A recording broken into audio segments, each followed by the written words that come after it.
میں 2 سال سے بے روزگار ہوں، 2 ماہ بعد بہن کی شادی ہے، گھر میں مالی تنگی اور 6 ماہ کی بھتیجی ہے، اس کی طبیعت بہت خراب ہے۔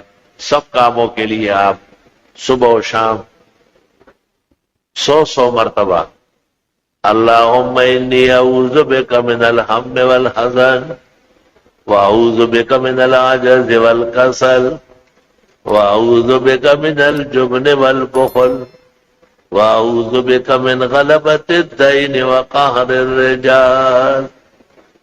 صبح و شام 100 بار پڑھے، اور جب اللہ خزانے کھول کے دے دے تو پھر یہاں بھی لے آ رہے ہیں، ایسا نہیں کہ سانپ کی طرح اس میں سینہ ڈالے۔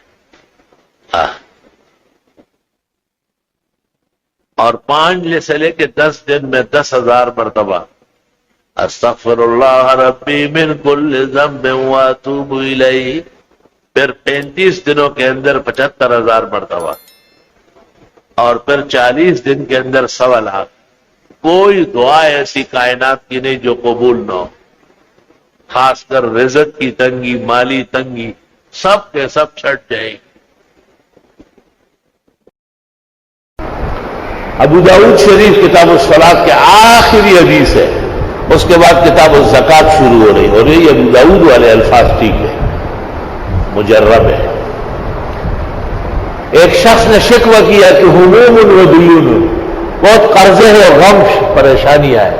آپ نے کہا تجھے معلوم نہیں، یہ الفاظ پڑھو نا صبح و شام، اللہم انی اعوذ بک من الہم والحزن واعوذ بک من العجز والکسل واعوذ بک من الجبن والبخل واعوذ بک من غلبۃ الدین وقہر الرجال۔